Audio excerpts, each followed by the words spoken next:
Baik, shalom. Perkenalkan, nama saya Arden Moy, NIM 205 2021 0001, kelas A reguler. Baik, di sini kita membahas tentang materi pertemuan 1 dan 2 tentang konsep dasar psikologi kepribadian.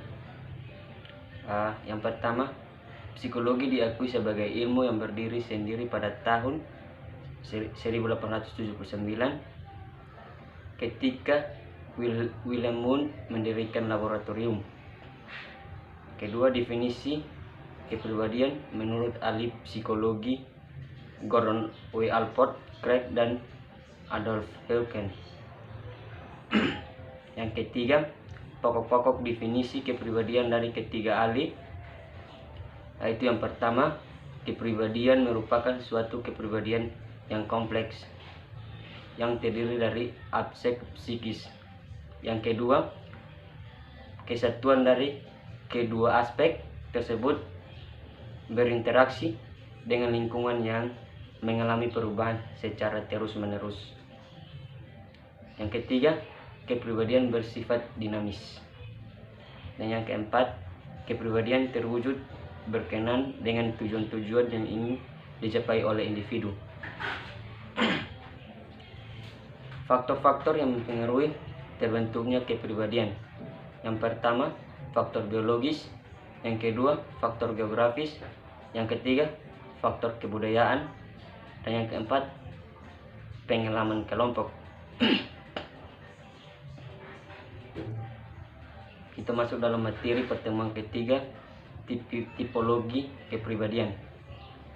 Tipologi kepribadian adalah bagian dari teori psikologi analitik yang membahas tentang pengetahuan yang menggolongkan manusia berdasarkan faktor-faktor tertentu.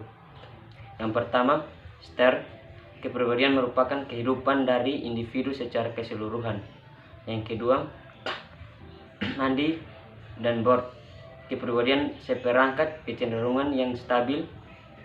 Yang ketiga, Lindsay dan Hall, yaitu teori kepribadian merupakan sekumpulan konsep yang membahas terkait tingkah laku manusia. Yang keempat, Murray. Kepribadian lembaga yang mengatur tubuh sejak individu lahir hingga meninggal. Yang kelima, Hegar dan Marquis, yaitu kepribadian merupakan nilai yang jadikan stimulus. Yang keenam, Wilford, yaitu kepribadian merupakan suatu pola yang terunik seorang untuk seorang. Yang ketujuh, Allport, kepribadian merupakan organisasi. Yang kedelapan, Pares, yaitu kepribadian merupakan suatu pola yang khas dan dari perasaan. Yang kedelapan, Pervin, kepribadian merupakan suatu keseluruhan karakteristik individu. Kita masuk dalam materi pertemuan keempat, konsep teori kepribadian. Pengertian teori kepribadian: sebuah ilmu yang mempelajari semua hal tentang kepribadian manusia melalui sikap, sifat, dan tingkah laku sehari-hari. Ciri-ciri kepribadian: yang pertama, bersifat realistis terhadap diri sendiri. Yang kedua, bertanggung jawab. Berikut faktor-faktor yang mempengaruhi keturunan dan lingkungan. Berikut fungsi-fungsi kepribadian, yaitu menjelaskan perilaku macam-macam sifat, perbedaan perilaku yang dimiliki oleh manusia. Berikut materi pertemuan kelima, teori kepribadian menurut Sigmund Freud. Pada umumnya dibagi menjadi 3 bagian, yaitu yang pertama, id atau dibaca das S atau dalam kurung das S. Id adalah sistem kepribadian yang asli dibawa sejak lahir. Yang kedua, ego atau das Ich, yaitu ego merupakan eksekutif atau pelaksana dari kepribadian yang memiliki 2 tugas. Yang ketiga, superego atau das Weber-Id, yaitu ego merupakan kekuatan moral dan etik dari kepribadian. Masuk dalam materi pertemuan ke-6. Penjelasan video pertama, memahami tipe kepribadian.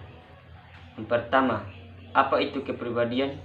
Kepribadian adalah pola berpikir, perilaku, dan emosi yang membedakan satu individu dengan individu lainnya. Yang kedua, apakah kepribadian bisa diubah? Kepribadian bisa berubah karena adanya faktor internal dan eksternal. Kedua, penjelasan video kedua, mengenal 4 tipe kepribadian. Yang pertama, sanguinis, yaitu cenderung hidup optimis, ringan dan riang. Kedua, pragmatis, yaitu kepribadian seseorang yang keharmonisan. Yang ketiga, koleris, seorang dengan kepribadian yang sangat berorientasi pada tujuan. Yang keempat, melankolis, yaitu kepribadian yang menyukai tradisi atau budaya. Penjelasan video yang ketiga, mempelajari tes personality.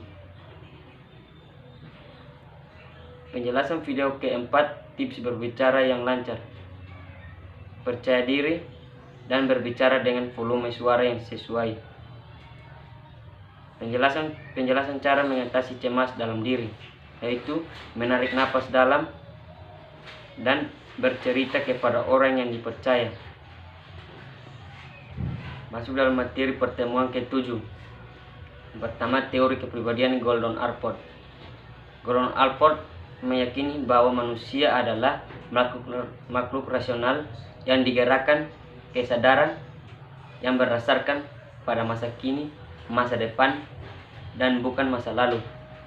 Allport meyakini bahwa tingkah laku seseorang adalah suatu yang terus-menerus bergerak, sehingga konsep utama teorinya adalah motivasi yang membuat orang terus bergerak.